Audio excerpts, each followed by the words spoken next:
All right, guys. The courtroom just erupted with drama as Whoopi Goldberg finds herself slapped with an $800 million defamation lawsuit by Caroline Leavitt. This isn't just legal fireworks, it's a cultural earthquake. Whoopi's usual confidence fades into tension as the courtroom silence builds, and it's clear this isn't going to be a walk in the park for her. The View's studio banter has now transformed into high-stakes testimony, and what was once just daytime TV is now a legal battlefield. Caroline's legal team wastes no time outlining the gravity of the damage, calling it media manipulation at its highest level. As Whoopi nervously glances toward her legal counsel, the weight of the moment sinks in. Viewers who once laughed with her are now watching with jaws dropped. This case isn't just about her, it's about media giants being held accountable. All right, Mr. Bookman, you brought this case before the court. What's going on? Well, first of all, I'm gonna say, my woman Felicia is a deadbeat mother. She left me about 7 months ago. I'm 21 years old. Wait a minute, is her real name Felicia, or are you just calling her a No, her Felicia? real name's Felicia. Oh, okay. Yeah, well, whatever it is, I don't know. It was a one-night stand, and then, all that thing, it's just in the past. But the problem is I work 2 jobs. I bust my butt every single day for my child and all that. And the problem is I pay about $108 in insurance, but the mother doesn't do anything. She doesn't pay. I mean, look at right now, it's irresponsible. She's sitting, not even there. Yeah, I'm looking at an empty chair. So my problem is how am I supposed to be able to take care of this child by myself, and I'm stuck, not be able to afford everything when it comes to groceries, when it comes to clothing, when it comes to everything, all the other expenses. I don't know what I'm supposed to do. Okay. How long has your child, it's a boy or girl? It's a boy. Okay, how long has he been living with you? 7 months. All right, so she took off 7 months ago? Yeah, and never hit me back up again. So you were the fling? I wouldn't say that. Well, you said it was a one-night stand, so well, I'm not gonna she lie, got up man. and left you after, the morning after? To be honest, man, I might have took it a little bit more than what it intended to be. After one night? I love that woman a lot, but I guess, sadly she doesn't love me. Well, I believe in love at first sight too, so I get it, totally understand. Okay. Take your time. It's man, I'm 21, and I had dreams and I had opportunities, and, myself, got carried away with women. And, all I'm asking is, for this woman to come into my child's life and be able to take care of what a mother should do, right? And my issue is that I'm stuck doing all these things while this woman, God forbid, I don't know where, is not even trying. And it sucks because I've reached out to her, I've contacted her. What does she do? Like, does she work? I don't know. Okay. Last time I checked, she wasn't working. She was just going to the club all the time. Buckle up, guys, because this courtroom just turned into a media war zone. Caroline Leavitt's attorney came out swinging, playing back the exact clip from The View that sparked this entire firestorm. The audio echoed through the courtroom as Whoopi's voice called out Leavitt with fiery rhetoric, and the jury looked visibly shaken.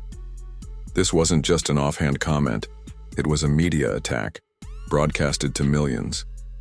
Leavitt's legal team argues it wasn't opinion, it was character assassination dressed as journalism. You could feel the shift in energy as Whoopi's team scrambled to defend what they labeled entertainment commentary. But here's the twist. Entertainment doesn't protect you in a defamation court. And with social media backlash piling up, this trial is starting to look more like a public reckoning than a legal proceeding. Was she in school or anything? Last time I checked, yeah, she was in school and all that. But, that's no excuse, man. I agree that it's definitely not an excuse, and that was definitely a Felicia move not to show up to court today. So you are asking for some type of child support? Yes, I'm asking just a little bit to help this child and all that, because I feel like, it takes 2 to tango. So I feel like it should be definitely 2 people helping a child, not just one person and all that. All I'm asking is to be able to take care of this child and help me when it comes to expenses, when it comes so this child can have a better life and better opportunity than what I've done. But you don't have any income information on her, like No, ma'am. Okay. Last time I checked, there was none. Okay. All right, so look, this is what we can do. She did not show up for court today, and according to the court documents that you filed, she was served to be here. So we can go ahead and move forward with what it is that you're asking for. Unfortunately though, because I don't have any financial information on her, I have to set her child support at minimum wage, okay? So with that being said, the minimum wage amount, her gross is $1,092.78, which brings her net, well, she has one other child, right? Or no, this is her only child, I'm sorry. Yeah, that I know of. That you know of. I don't know if she's going around and shit, but you know. Oh, okay. Well, yeah. So, I'm sorry, I misspoke. Her gross is $1,200 based on minimum wage. Her net is $1,092.78. For one child, that brings her child support amount to $219 even. And you said you pay $108, correct, in health insurance? In insurance every month. Okay, so you will, she will have to reimburse that to you. And you said she's been gone about 7 months? 7 months. All right, so I'm also gonna order that mom reimburse you for the back pay. So her child support obligation is $219 per month, plus the $108. Then we're going to have her pay back child support for 7 months. All right, guys. If you thought this was just a TV spat gone wrong, think again. Caroline. Levitt isn't just seeking damages. She's out to make a statement, and the courtroom felt it. Her team presented financial documents showing sponsors backing out, speaking gigs canceled, and reputational damage snowballing into real-world losses. This isn't hypothetical harm. It's loss in cold, hard cash. You could see the jury scribbling notes as Caroline's voice cracked, describing how her career derailed overnight. Meanwhile, Whoopi sat frozen, her typical sharp wit replaced by anxious glances. The prosecution framed it not as a mistake, but a targeted takedown. The message was crystal clear. You don't get to weaponize your platform, tear someone down, and walk away unscathed. That'll bring it to $1,533. I'm gonna have her make that payable at $50 per month, okay? So $219 plus $50 plus the $108 for health insurance, that brings her monthly obligation to $377. That's how much she'll be obligated to pay you. Now, without any income information, without knowing who her employer is, we don't have the information to send to her employer in order to deduct those payments. However, when she does find suitable employment and we're able to send the order to an employer, then we'll be able to deduct those payments. And in the meantime, she'll just be in arrears. The money will be in back pay. So how am I supposed to take care of this child? Well, you'll keep doing it as you've been doing, which I definitely commend you. However, until she is working, money probably won't come to you just yet. But at some point it will, once she starts working and we're able to send that order to an. Buckle up, guys, because this is where the courtroom energy flipped. Whoopi Goldberg's legal team finally took the floor, and their strategy, bold but risky. They painted Caroline as a political opportunist, arguing she's exploiting the lawsuit for fame and financial gain. But that move might have backfired.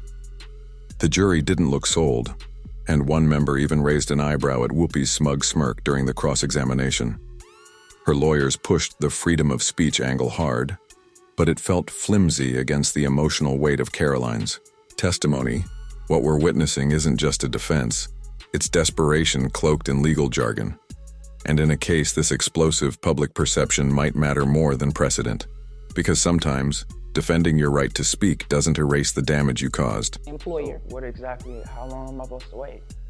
I mean, the woman's been out of my life for 7 months, me in this child's life. Right. And she hasn't paid at all. How long do I have to keep waiting? That is a great question, sir, but unfortunately, I do not have the answer to that question. You can't get her ass in here? Well, I would like to get her in here, and please don't use profanity. I believe you used it the first time, and I didn't really catch it. You were a little emotional, so I was giving you some leeway, but don't use profanity in here. But yeah, I mean, there's an order there. She has to pay $377. Look at it like this. When she starts working, you can come back and ask me to increase her child support. And that'll be something that I would definitely entertain, because right now it's set at minimum wage. So keep doing what you're doing. I applaud you. However, this is where we're at today. Okay? Yes, ma'am. Do you have any other questions? Is there anything further? No. Okay. Well, if there's nothing further, you're dismissed. Thank you, ma'am. You're welcome. All right, guys. This final segment sealed the courtroom tension with a gavel strike. As the judge laid out the potential consequences, ranging from multi-million-dollar damages to possible network liability, everyone held their breath. ABC's name came up more than once, and legal insiders are whispering that this case might force the network to clean house. Caroline's lawyers asked for a precedent-setting judgment, citing not just defamation, but systemic abuse of media influence. Whoopi's face went pale as the courtroom doors closed for deliberation. The outcome of this case could send shockwaves through every talk show desk in America. And as we fade out, one thing is clear. This isn't just Whoopi versus Caroline. It's the media industry versus the accountability it's long evaded.